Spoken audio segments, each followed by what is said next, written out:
Hello दोस्तों, MK study mall में आपका स्वागत है। आज हम बात करेंगे बिहार अमीन के 1767 एलपीए के सब टू डेट के बारे में। साथ ही साथ बात करेंगे हिंदुस्तान पटना संस्करण में जमीन सर्वे से संबंधित एक न्यूज़ दी गई है और साथ ही साथ यहाँ रेलवे का स्टूडेंट के लिए एनटीपीसी रिजल्ट, एक स्टूडेंट एक रिजल्ट और ग्रुप डी में एक ही एग्जाम होने के लिए जो न्यूज़पेपर में न्यूज़ दिया गया है और बिहार पुलिस में मद्य निषेध विभाग के बारे में जो एग्जाम होने वाली है 27 फरवरी को, उसके बारे में भी बात करेंगे। ठीक है, तो चलिए शुरू करने से पहले आपसे रिक्वेस्ट है कि अगर आप मेरे चैनल पर नए हैं तो जरूर इस चैनल को सब्सक्राइब कर लीजिए। साथ ही साथ इस वीडियो को अपने दोस्तों में शेयर कीजिए जिससे कि उनको भी जानकारी मिल सके। चलिए शुरू करते हैं। ठीक है, सबसे पहले बात जो कि कल का हम अप टू डेट दिए थे तो उसमें हम बताए थे कि कल जो कि स्टूडेंट के द्वारा जो एलपीए केस की गई थी उसका आज 10 फरवरी है, उसका हेयरिंग डेट है और उसका जो काउंट लिस्ट में जो दिखा रहा है 84 नंबर पर, तो पूर्ण संभावना है कि उसकी आज सुनवाई हो जाएगी। ठीक है, और अच्छा अप टू डेट मिलेगा, थोड़ा सा इंतजार करने की जरूरत है और आशा है कि जल्द ही सरकार के द्वारा जो एलपीए केस की गई थी उसका भी हेयरिंग डेट जल्द ही आने वाला हो।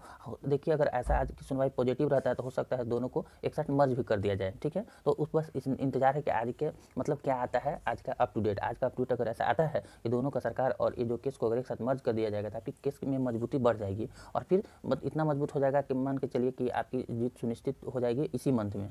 ठीक है, तो बस आज के अप टू डेट पर इंतजार है। थोड़ा आशा लगाइए, भगवान से प्रार्थना कीजिए कि आपके पक्ष में अच्छा न्यूज आए। थोड़ा सा इंतजार करने की जरूरत है, शाम तक कुछ ना कुछ अप टू डेट मिल जाएगा। जैसे ऐसा संभावना है कि आज इसका हेयरिंग होने की ज़्यादा संभावना है कि हो जाएगी, उतना तक तो आसानी से हो जाएगी। तो चलिए अप टू डेट के लिए आप मेरे चैनल से पर बने रहें, आपको हम अप टू डेट शाम तक जरूर देंगे। चलिए जो आज के न्यूज़पेपर में दिया है उसको थोड़ा देख लेते हैं। जमीन सर्वे में 3 बाधाएं, अंचल भी नहीं कर रहे हैं सहयोग। ठीक है, राज्य में भूमि सर्वेक्षण के काम में अंचल कार्यालयों का सहयोग नहीं मिल रहा है। यह बात 20 जिलों में चल रहे भूमि सर्वेक्षण कार्यों भारतीय प्रशासनिक सेवा के 8 परीक्षामान प्रोबेशनरी अधिकारियों ने स्थल पर निरीक्षण कर अपनी रिपोर्ट में कही है। इन अधिकारियों ने राजस्व एवं भूमि सर्वेक्षण विभाग के निदेशालय में अपनी रिपोर्ट सौंपी। इसमें उन्होंने अपने अनुभवों की जानकारी दी है। राजस्व एवं भूमि सुधार विभाग से मिली जानकारी के अनुसार इन अधिकारियों की रिपोर्ट में कुछ बातें एक जैसी है। सबने जिलों में ईटीएस मशीन की संख्या कम होने और प्रशिक्षित ईटीएस ऑपरेटरों की संख्या बढ़ाने की सिफारिश, क्योंकि आपको पहले भी पता होगा कि अब जो जमीन मापने का काम है वो ईटीएस मशीन से हो रहा है। ईटीएस मशीन से बहुत आसानी से जो कि जमीन मापने का काम हो जा रहा है, लेकिन ये देखिए सरकार का जो है फंडिंग जो कम होने के कारण ईटीएस मशीन की संख्या कम है और ईटीएस मशीन में भी ऑपरेटर की जरूरत पड़ता है। ठीक है, तो उसका ऑपरेटर की भी संख्या कम है, तो उसके बढ़ाए जाने के लिए यहाँ पर बोला गया है। और 13 दिन तक चला अधिकारियों का सर्वे। इस बार बिना मेड़ वाले जमीन को मुस्तकिल खोदकर मापना कठिन। जैसा कि देखिए कोई भी ज़मीन होता है तो पुराना जो ज़मीन जैसे यहाँ पर आप जिसको हम लोग बिट्ठा बोलते हैं, जहाँ पर मतलब उपज नहीं होता है और पूरा ही परित रहता है, तो उस ज़मीन को नापना थोड़ा सा मुश्किल हो जाता है। ठीक है, वहाँ पर जाली फर्जी भी डॉक्यूमेंट प्रस्तुत किए जाते हैं। तो इसी को बात को यहाँ पर कहा गया है कि ऐसी ज़मीन खासकर टाल इलाके में जहाँ ज़मीन की अमूमन मेड़ नहीं होती है वहाँ पर मुस्तकिल खोज कर मापी करना एक कठिन कार्य है। रैयतों की तरफ से दिया जा रहा है जाली दस्तावेज सत्यापन में कठिनाई कर रही है। ठीक है, तो जो कि डुप्लीकेट डॉक्यूमेंट बना के रखे हुए हैं किसी की ज़मीन जो कि सरकारी ज़मीन भी होगा तो वो बोल रहे हैं कि मेरा ही ज़मीन, तो वहाँ पर समस्याएं होती है क्योंकि वहाँ पर जो मतलब कि एक मेड़ जो होती है मेड़ की नहीं होने के कारण ये सब समस्याएं आ रही है। ठीक है, तो यही न्यूज़ यहाँ पर बताया गया है। तो आप मान के चलिए अगर आप ज्वाइन करेंगे तो आपको भी ईटीएस मशीन मिलेगा जिससे कि आपकी मापाई करने में बहुत आसानी होगा, यहाँ तक हेल्पफुल होगा। तो ज़्यादा इसमें अब फिर पहले की तरह आपको समस्या टेंशन नहीं लेना है कि आपको सिक्योर से मापाई करनी है। चलिए अगली न्यूज़ पर चलते हैं जो कि आरआरबी एनटीपीसी और ग्रुप डी वाले स्टूडेंटों के लिए है।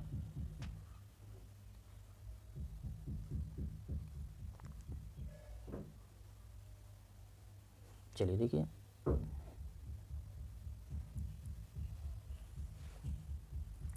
परीक्षार्थियों के लिए मोदी ने की मांग। ठीक है, कह रहे राज्यसभा सांसद सुशील मोदी ने रेल मंत्री अश्विनी वैष्णव से बुधवार को रेल भवन में मुलाकात कर मांग की रेलवे रिक्वायरमेंट बोर्ड आरआरबी के परीक्षार्थियों के लिए मेडिकल स्टैंडर्ड 2019 के बराबर ही रखा जाए। रिक्तियां की 1.5 गुना में परीक्षार्थियों को डॉक्यूमेंट वेरिफिकेशन के लिए बुलाया जाता था। 2019 में जारी ईडब्ल्यूएस सर्टिफिकेट को भी स्वीकार किया जाए। श्री मोदी ने रेल मंत्री को बताया कि 7 वर्गों में मेडिकल स्टैंडर्ड को 3 वर्ष बाद अचानक 2022 में बदल दिया गया। उसी प्रकार 2019 में 1.5 गुना छात्रों को डॉक्यूमेंट वेरिफिकेशन के लिए बुलाए जाने का प्रावधान था, अचानक बदल गया, 3 वर्ष बाद रिक्त पदों के बराबर कर दिया गया। ठीक है, जो कि उसमें सुधार की बात कही। ईडब्ल्यूएस सर्टिफिकेट प्राप्त करने में 2019 में छात्रों को कठिनाई हो रही थी क्योंकि उस समय ईडब्ल्यूएस लागू हुआ था और पदाधिकारी को ईडब्ल्यूएस जारी करने के बारे में स्पष्टता नहीं थी।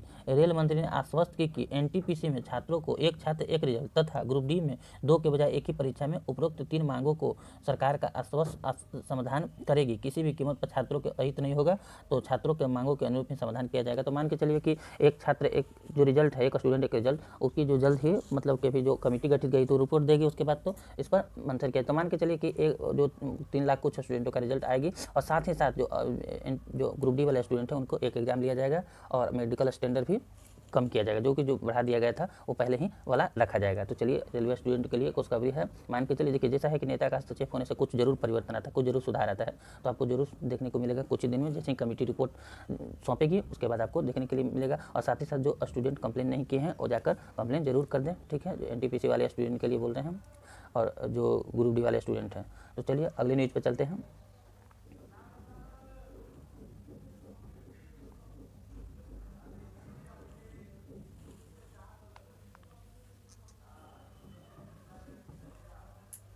मद्य निषेध सिपाही की लिखित परीक्षा 27 फरवरी को। मद्य निषेध उत्पाद एवं निबंधन विभाग में सिपाही के पद पर लिखित परीक्षा 27 फरवरी को आयोजित की जाएगी। केंद्रीय चयन पर्षद आयोग ने इसकी घोषणा कर दी। मध्य 365 पोस्ट के लिए कितना फॉर्म आया है? 2,77,288 अभ्यर्थियों को ई प्रवेश जारी किया जाएगा। चयन पार्षद के मुताबिक मद्य निषेध सिपाही में 365 पदों की बहाली होने लिखित परीक्षा का आयोजन 27 फरवरी को किया जाएगा। इसके लिए 38 जिलों में 741 परीक्षा केंद्र बनाए गए हैं। 10 फरवरी से पार्षद की वेबसाइट पर अभ्यर्थी अपना ई प्रवेश पत्र डाउनलोड कर सकते हैं। किसी भी कारणवश ई प्रवेश नहीं कर पाने के कारण हार्डिंग रोड डिस्ट्रिक्ट कार्यालय में जाना होगा। तो चलिए यही न्यूज़ था आज का, जो कि फर्स्ट एक सीटिंग में ही आपका एग्जाम होगा मद्य निषेध सिपाही का, ठीक है। और कंपटीशन भी यहाँ काफ़ी है, जो कि 365 पोस्ट के लिए 2,77,288 मतलब 2.25 लाख के लमसम मतलब एडमिट कार्ड जारी किया जाएगा। तो चलिए इसी तरह का न्यूज़ पाने के लिए आप मेरे चैनल से जुड़ जाइए। मिलते हैं अगले वीडियो में। मेरी वीडियो देखने के लिए बहुत बहुत धन्यवाद।